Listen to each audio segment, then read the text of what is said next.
Good day out there, good people. How you living? It's your favorite fundraiser. I'm going to say that. I am. It's your favorite fundraiser, Kia Kroom, the founder and host of the Black Fundraisers Podcast. Your favorite podcast. Yes, I'm going to say that. Your favorite podcast designed to celebrate, inspire, and equip Black fundraisers to positively impact Black communities.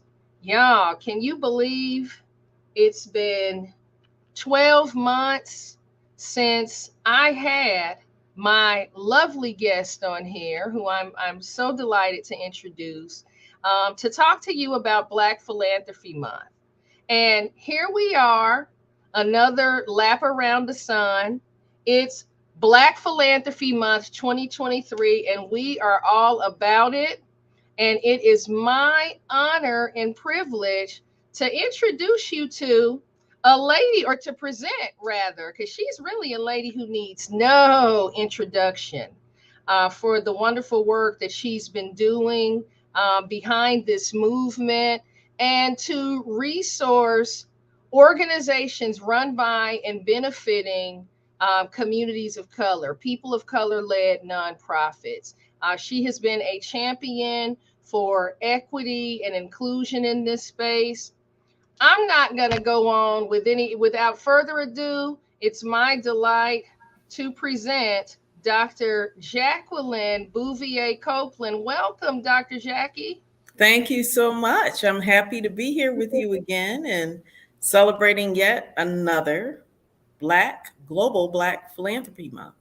That's right. What a momentous occasion. And I refer to Black Philanthropy Month as more of a movement, and I can't wait to unpack that. I really see it as, and I hope I'm right in that, and you can get into this, more than a moment, more than an event, more than a momentous occasion, but a movement. Before we unpack that, let's tell the good people listening out there, many of the folks on the line, on the threads, they know you and are familiar with their work, but there may be some folks out there who don't. So for those folks, tell a good, fun little known fact about yourself and the work, and talk a little bit about the work that you've been doing. Dote on yourself, because you have been a beacon, a North Star for the work we're doing in this space, particularly this Black philanthropy space. Talk about it. Okay. Well, first, I want to say thank you for having me, that your work is important. Thank you. Thanks for being there and walking the talk as best as you can, because it makes a difference. And a little known fact. So for me, philanthropy is more than a job.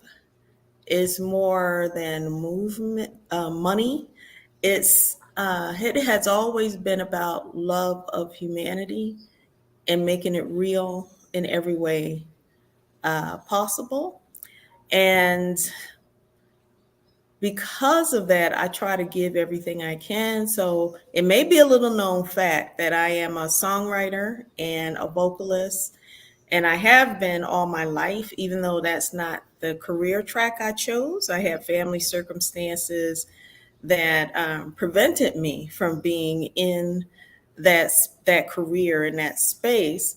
However, you can give any skill or any talent you have. So at this point in my personal philanthropy, having recorded my debut album last year and doing a lot more live performances, I donate all the net proceeds to support Black Philanthropy Month, and also the Women Invested to Save Earth Fund, a nonprofit. I created a funding equity nonprofit. And so I think maybe that's something people don't really know about me. I give by any means necessary. If you have a gift, you have it because you're supposed to not just enjoy it and benefit from it, but because you're supposed to give it. And I hope my music, which I consider spiritual jazz music, is bringing people calm, and then also being another way to help resource Black Philanthropy Month and the other work that I try to do to uplift our communities everywhere. No, I appreciate that. And I think that it's beautiful. And I remember when we had our first discussion, Mm-hmm. I want to say, correct me if I'm wrong, that you had recently completed that album, Black Chant. Am I Yeah. pronouncing Black Chant? And Yes. you actually shared a little bit with us, and we shared it with our audiences. Oh yeah, maybe that's Yeah, yeah. we did. And Yes, we I've been did that. seeing you. It's been so much fun seeing you. I've been following, the social post and seeing you, All right. dazzle these audiences. I caught a glimpse of you in a nice summer dress the other day doing one of those numbers. Yeah. Looked like you had an outside performance. I said, go, Dr. Jackie. Well, I have been out there working globally probably since I was 18 years old. And you get to a point in your life where you want to hold on to what gives you joy. And for Absolutely. me, it's all about not just a personal joy, but how can it give others joy? And how can whatever I do be a tool for economic justice Absolutely. and help humanity in general? So that's what Black Chant in essence is all about, as both an art and a philanthropic project. And look at that, because I think it's befitting to lift the fact that as a black woman, you talk about being gifted and having gifts, right? And this passion for song, for music, this spiritual Mhm. jazz, this beautiful art form of yours. And I encourage people to check it out. I'm going to share the album links, and if there's any updates, I'll share them with the audience if there's any updated medium or anything like that, or where they can purchase the music. But I don't want to get away from the fact that you're harnessing a talent and a passion and using that to promulgate economic justice. Mhm. That's the work that Black women do, Mhm. right? That's the Yeah. work that women of color, but I'm going to step out on a limb because this is our tribe and say that that's the work that Black women do. And I Yes. applaud your commitment to that narrative change work. That's part of the reason why I started producing this podcast, is Mhm. to promote narrative change and to elevate the fact that it's not just white folks, and my white allies that are watching this will appreciate that. It's not just white folks that have that love for mankind, that have that affinity and capacity to be philanthropic. It's folks that look like you and I, Okay. and as well. And if we're going to change that narrative, demonstrating it is one thing, but I'm unabashed about talking about it, and so are you. And I've always Mhm. appreciated that about you. The fact that we're not afraid to talk about the non conventional ways that Black women have been doing philanthropy since the beginning, right? So I just want to commend you on that. And I want to shout out our earrings. We didn't plan this. We didn't plan this, good people, but both of us got earrings on that are giving. And I want to shout out my hat. Shout out to my hat. All right. Shout I out feel to like my I should go get a hat. But you in the earring club. You don't even need a hat. You in the earring club. But to shout out to our earrings that are making an appearance just like we are today. Shout out to thank you. them. So Dr. Jackie, you have gone down in history, Ooh. and I'm not trying to date you. I'm just speaking facts. I'm Okay. proud of my 61 This years. isn't That's look, all right. we're not ageist on the Black That's okay. Fundraisers podcast. We are not. What we are is, we call a spade a spade. You have made history, okay, as the founder of Black Philanthropy Month. And like I said, it is not an occasion, it is not an event, it is not a moment, This is a movement, y'all. Okay. It's a movement. And I'd like for you to just take a moment and talk about what inspired you. What's the inspiration behind this movement? And what should people know about it? All right. Well, you touched on some of it. I am in and of the community in every single way. And in about the mid 90s, I happened to be living in the Twin Cities of Minnesota. And for Yes. various reasons, I think largely because I've worked in this space all over the world, in Africa, the Caribbean, even I started doing that in the 1980s. Um, Women in Minnesota, women of color, Black women in particular, would just find me. And I became like the pro bono nonprofit fundraising advisor for Black women from Mhm. multiple countries. And at that time, the Twin Cities had the largest Kenyan community, the largest Liberian community, the largest Somali community, a centuries old African American community. The Ethiopian community grew by about 200%. And I realized that needed to be documented, that Mhm. Mhm. we were using what's now called giving circles, Mhm. and had some commonalities despite our diversity, um, around how we improved our community using philanthropy, volunteerism.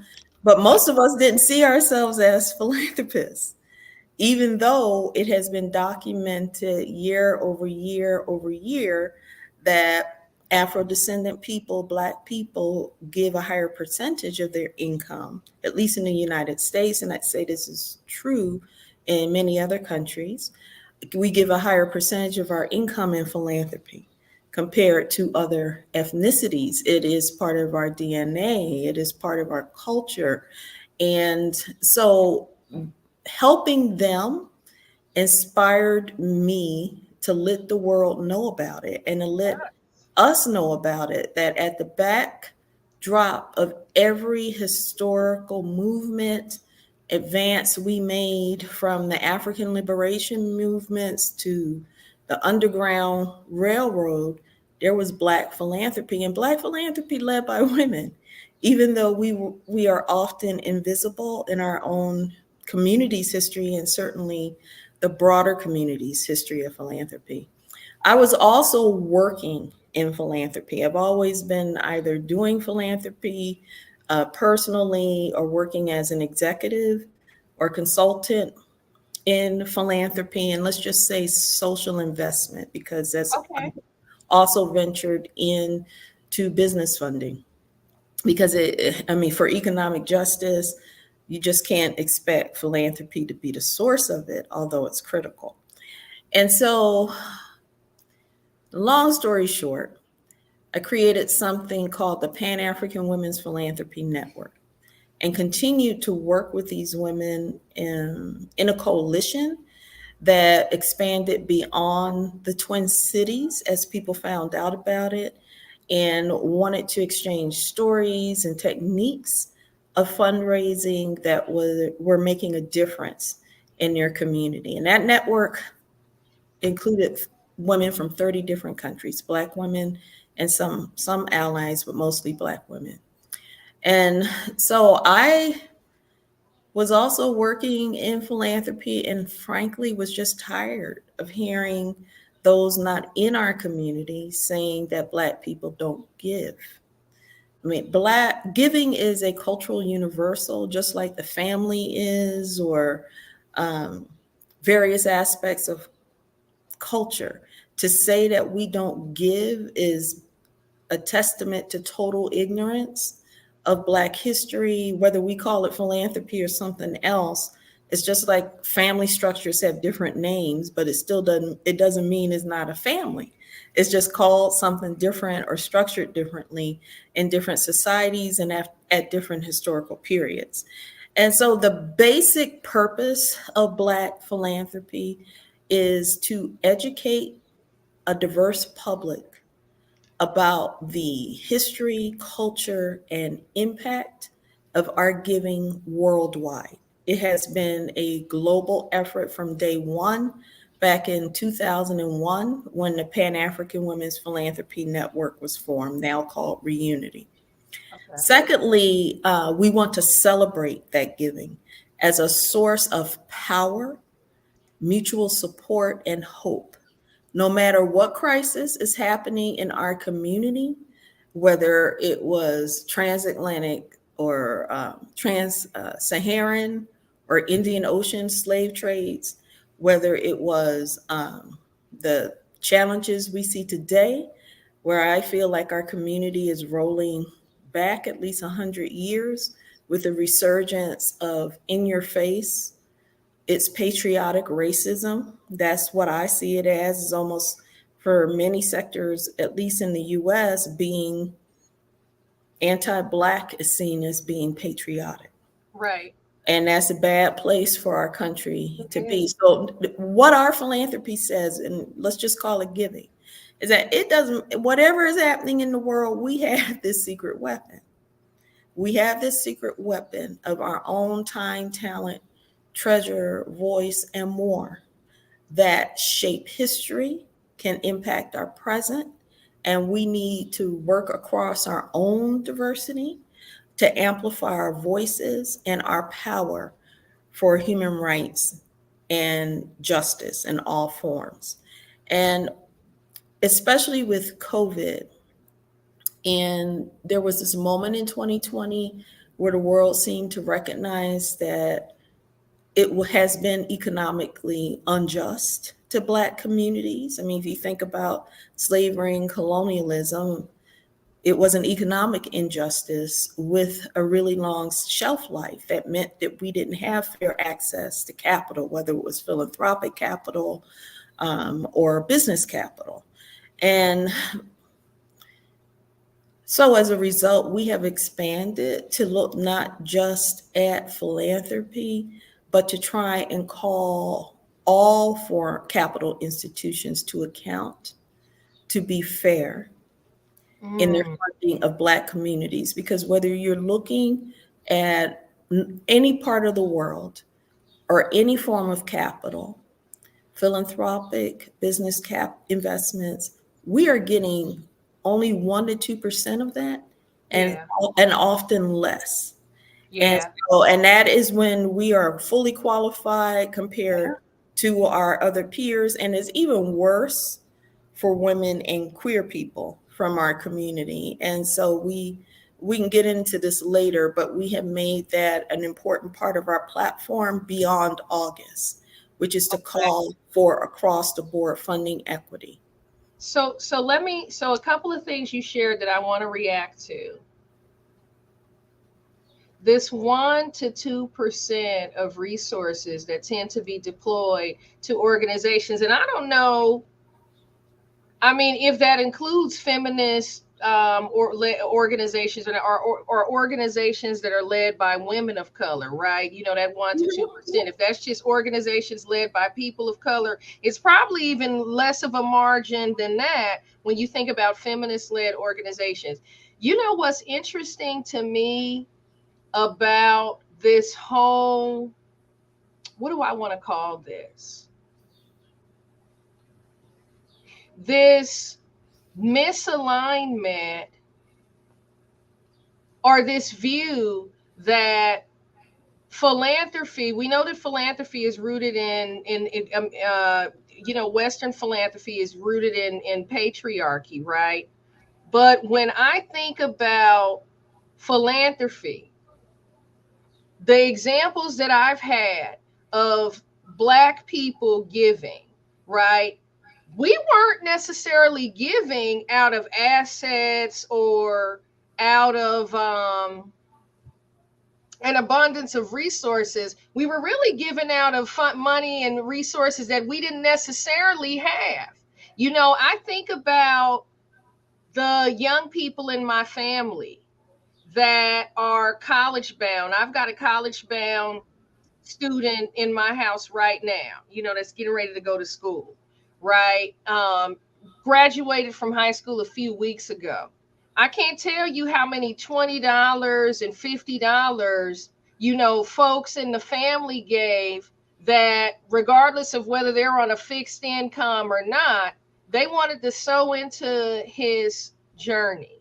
They wanted to give him a gift to celebrate this milestone in his life, right? They wanted to give something, the folks at church, and I'm thinking about the woman at church who walked up to me after church service and said, listen, don't ever be afraid to ask for help.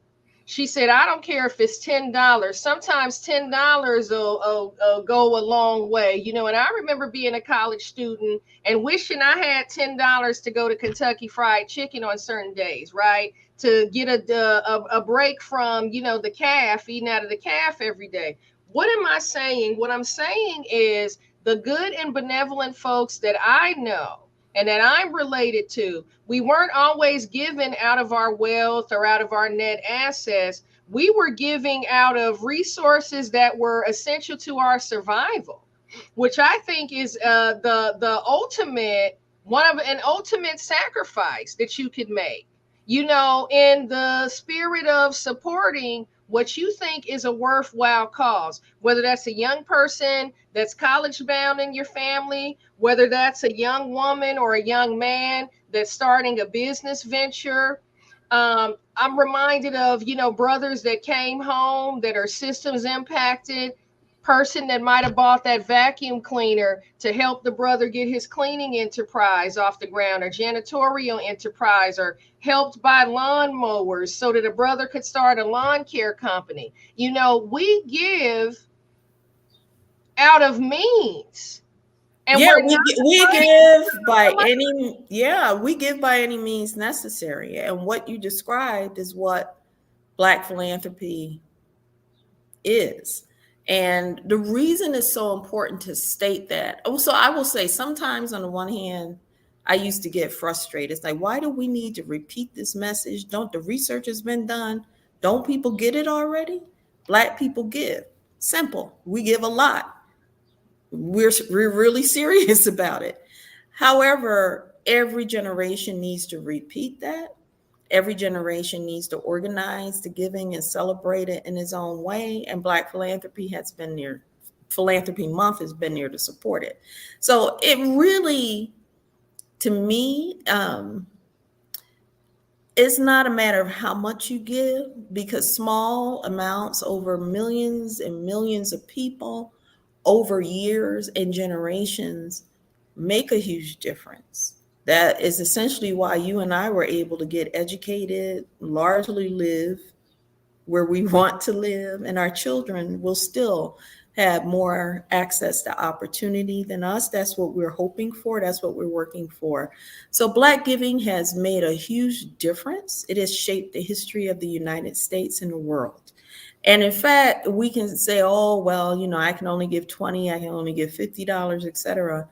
What we give in the US amounts to at least 26 billion, that's with a B, US dollars a year. And that is huge. That is huge. And so I encourage people not to think about what they lack, but think about what they have.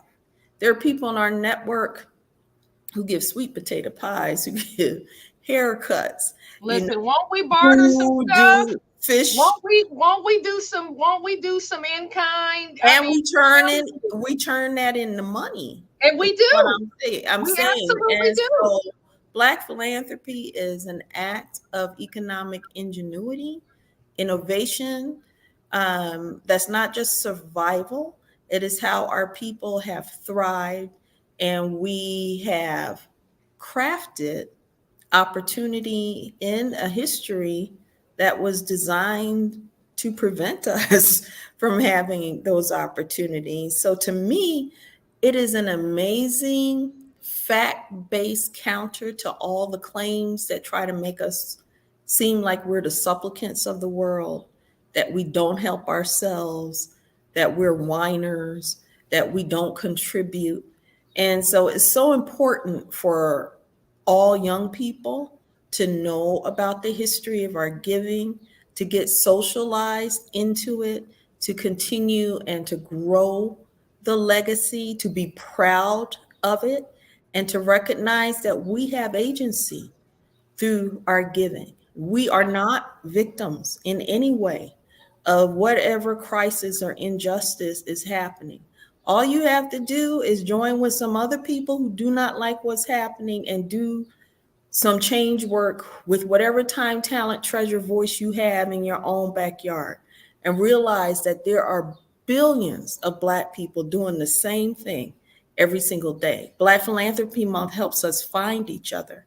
Black Philanthropy Month creates a forum whereby we can provide mutual support to each other wherever Black people may live, because despite our differences, we're still human beings and we're facing many of the same challenges, and our giving and innovation can help all of humanity. No, I agree with you. And one thing that I need to stop doing, and folks that may be watching this, I want to challenge them to stop doing, is using those pejorative terms like only. Well, I only have $20, or I only have $50, or I only have, like you said, it's not the amount of money that's driving the machine. It's the commitment to giving, right? For the greater good. And there's power in that collective action, right? And because I'm going to be honest with you, Dr. Jackie, when I talk to white donors that are giving what our sector calls regular dollar gifts, gifts under $100, I've yet to hear them refer to it as only. They look at it as they're contributing, right, for the good of a cause that they stand by. That's right. They don't feel abashed or marginal in their giving. And I want to challenge Black folks and people of color to look at it the same way and to show up audaciously. Well, it is absolutely confidently true. Absolutely. Your $20 or your $50 or your $10, and know that it counts. And I think that because a lot of the Black people and people of color that I encounter have lived experience with poverty. Yeah. We carry a certain shame, or we've learned that language of oppression, and we've internalized that. And I just want to challenge us to not undermine what we're giving and how we're giving and the impact of what we're giving, right? I'm going to make a commitment to do that, and I'm challenging other people to do that, because I don't hear dominant philanthropy and donors doing that. They proudly show, and I'm not saying we don't proudly show up, but that margin, like that demeanor, well, I only know, and I know that, you are a believer as I'm a believer. When I think of those times that I might have read from the good book, and somebody said, well, I only have, I only have a little drop of oil. I only have the widow with the oil. I only have, and you looked at that only, that which you might have looked at as a marginal amount of something. Look at what big a blessing it was. It always panned out to be. Look at how the woman with the oil had an abundance, but she was looking at it as this little minuscule. I want to challenge us to not view our giving as such, and to continue showing up boldly, confidently, and walking in that, and that we are giving, because again, we're not necessarily giving, off interest and assets. Like you say, we're giving out of means. Right. And some people do give out of interest and assets. And I'm not saying, yeah, I'm not undermining that. You follow what I'm saying? Oh, I absolutely get what you're saying. And that's really the point of Black Philanthropy Month. We Mhm. might do it in different ways. Some gifts are big, some are small, some are in between. But let's face it, number one, it's amazing that there are any of us left. If you really know our history, okay? So the fact that you can stand up and take whatever resources you have and have the belief in your own capacity to make a difference, to give it, is major. Do Absolutely. it, pass it on. It is an absolute blessing to be able to do that. And let's face it, most of us have gotten similar support, which has made any improvement or benefit in our lives possible. And I will tell you, we have a theme every year for Black Philanthropy Month, and this year is Love in Action. And let Yes. me let me break Yes. down what that means, because as you alluded to, we often internalize the negativity, the stereotypes that, unfortunately, I will say society, not just in the US, but the world, still has about our communities, which tend to dehumanize us, despite any claims of, sometimes allies wanting to promote racial equity and justice. And we do, as long as any of us of any background hold those internalized negative stereotypes about Black people, we will not have racial equity and justice. Because in the final analysis, we will have all of these subtle slights that we live by. Oh, I only have $5. Oh, my giving is not as important as those of rich people or people from another background. Mhm. Or, you shouldn't support Black businesses if you're Black because they are inherently inferior. You Mm. know all the negative stereotypes. Yeah. I'm not going to go down the list because Yeah. they are legion, and they are represented often in broader society. Mhm. So, love in action, number one, is about self love. And it asks the question, do you really love Black people? Hmm. And that's a loaded question, no matter your background, whether you're a Black person, white person, Asian. Do you fundamentally respect the full humanity of Black people? And what would that look like? That means that if somebody applies for a grant and their application is as strong as some other similar organization's application that happened to be founded by a white male, for example, that they get an equal shot. Because if philanthropy is love of humanity, that includes Black people. It's Mhm. just as simple as that, really, but it's the most complicated principle for us to enact. It also says if you love humanity, which includes Black people, are you funding them fairly? Hmm. Why are there all of these consistent um, disparities in funding, in hiring, in board representation? And we could ask the same question about Black women or women in general, et cetera. So, love in action reminds us of the root meaning of philanthropy, which is love of humanity, and that we are human beings. The negative stereotypes were created and supported throughout history to exploit Black resources and bodies.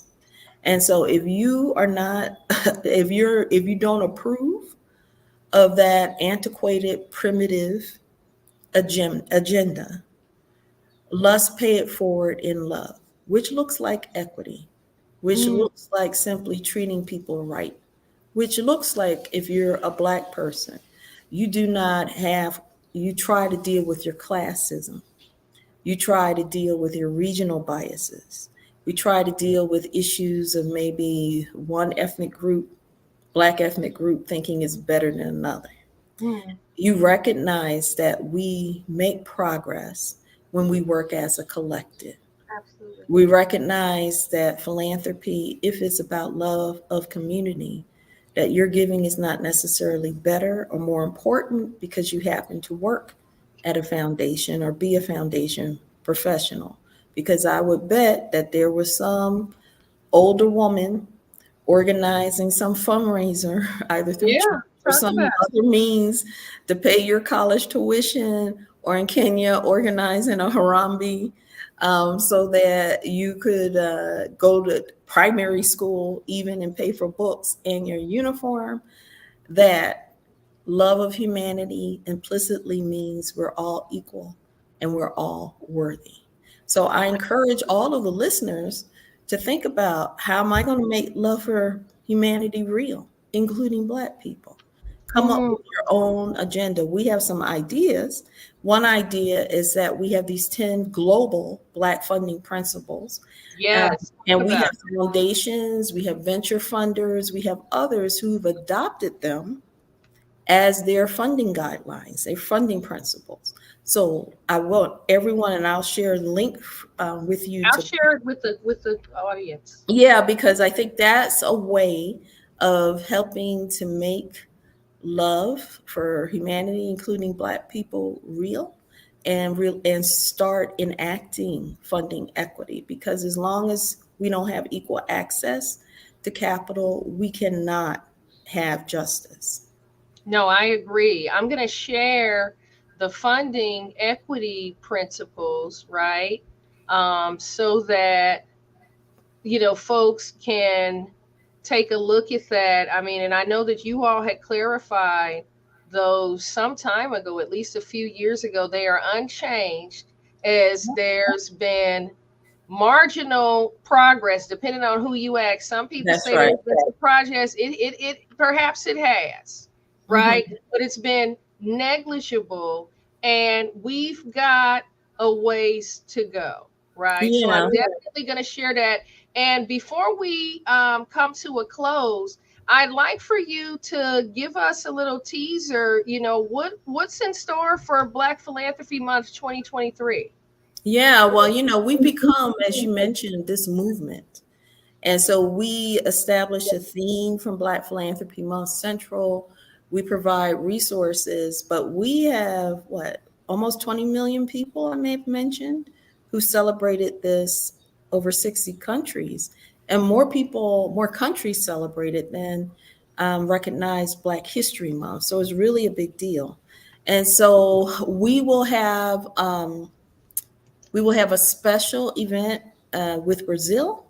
Brazil Okay. is very important for global human rights for Black people, because outside of Africa, more Black people live in Brazil than any place else on Mm. the planet. People don't realize that. And so I will actually be traveling to Brazil to do that country's Black Philanthropy Month kickoff. So all eyes on Brazil. We have special events coming out of our Canadian and Caribbean leadership group as well. And I'm in conversations with some other countries. I don't want to mention them right now.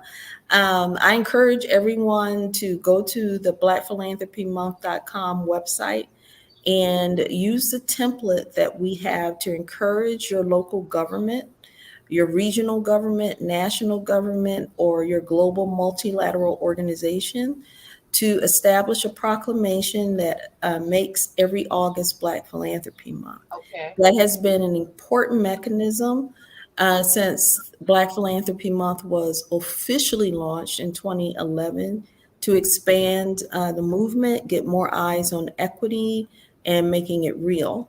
And so I encourage everyone to use the various tools we have, like the proclamation.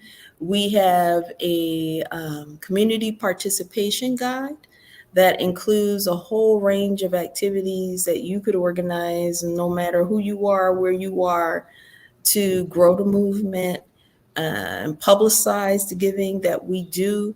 Many Black organizations start their fundraising season in August now because of Black Philanthropy Month. I'm really proud of that. I also want to do a shout out. I'm the founder, but there have Yes. been women and others from all walks of Black life and some allies who have helped to make this vision and initial work real and expand it. So I want to also recognize all of those Reunity women and all of the core organizers that we've had over the years. There are about 30 of them who have taken an important lead role. And this will be probably my last year. Remember, this is 22 years of organizing Black Philanthropy Month. And so look for announcements soon as to what the successor backbone organization will be. I will always be founder and always be supporting it. But this has been a full generation now. And so it's time for the next generation to take this baton, move it forward, and ensure that this is still about our community. I've had a lot of pressure to commercialize Black Philanthropy Month. I'm saying this publicly for the first time. I've refused to do it. It needs to remain for us, by us, and for the entire community, regardless of background or geographic location. And so I want to thank everyone who's been recognizing Black Philanthropy Month, supporting it. It helps to honor our past in a way that creates a better future for our people and humanity everywhere. No, that's beautiful. And it's big shoes to fill, right? But I think there's power in what you're saying with regard to, this labor, 22 years isn't anything to sneeze at. And the fact that you have acknowledged in this journey that, it's time for the next generation to pick this up and carry it forward, right? Mm-hmm. I think that there's a lot of strength in that. I certainly know that it's big shoes to fill, but I also know that in you stepping back from leading or organizing it, I also know that you still gonna be, somewhere around, right? Because you've been doing this work for what is the equivalent of a lifetime, your whole lifetime. So I'm encouraged. I'm encouraged by that. I'm gonna be honest. It's some folks. I'm not gonna do it. I'm not gonna get into it. But when we think about, the civil rights movement, it's some folks that need to move out of the way. I'm gonna say that it's some folks that need to move out of the way and acknowledge that there's a vanguard of people that are, able to pick up and carry the torch forward, right? Because I think that there is wisdom in, knowing when it's time to do that. And I celebrate you in that, and I celebrate your tireless and thankless. I'm going to say that. Yes. Thankless. I'm going to say that. Thankless work. I'm going to acknowledge that. Mm-hmm. So I'm delighted that you stopped by to spend time with me here on this platform to share this year's theme, Love in Action, Black Philanthropy Month 2023, to talk about what's in store. And, I'm encouraged, and I'm going to continue to watch and support to the degree that I can the work that you're doing. Because it's incredible, however I can sew and help carry the mantle, I'm thrilled to do that. Well, I am thankful for you. As I said from the onset, your work makes a difference. There are wonderful next generation leaders out there. I will say that this has always been an intersectional movement led largely by Absolutely. women. So it Absolutely. is inclusive of all of our diversity, not just in the US and the world, but the world. And it's challenging for our folks to work across our ethnic and national diversity. But I think some of the leaders I've been talking to have a practice of doing that. They know how to do it. They know how to organize Black diversity in a respectful way. So I'm hopeful. It includes men, it includes all Black genders because we reflect the broader diversity of humanity, right? Absolutely. And so Absolutely. I'm looking forward to this remaining global, this remaining collective, and even growing in that regards because we may not have a lot of money individually, but we are a multi-trillion dollar economy when you Yeah, include we're all not of our diversity. So that is powerful. we're So not nothing to play with. We really aren't. And I want yeah, people to know that. And I want people to stop um, pejoratively defining, what their contributions are, that only, that this, that, that. We have to walk in who we are, boldly, confidently, and proudly. Other folks is doing it. And the interesting part is they don't necessarily have the lived experience and the lens that we've had, right? But I also acknowledge that our doing that is a byproduct of structural racism and patriarchy, right? These oppressive systems. So I've got grace, but if you talking to me and you talking about some only, I'm gonna say, we're not doing that. yeah, we can do that. We need to walk the talk that we preach to others.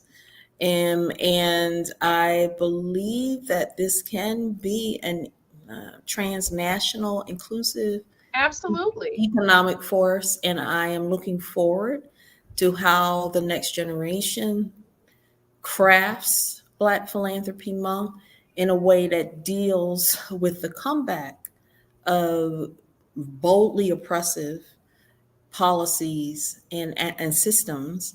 Yeah. I also just want to make people know that I am rewired. I am not retired. I That know that's right. okay. And so, although it's time for Black Philanthropy Month to move on to other hands-on leadership, as you said, I will still be there supporting.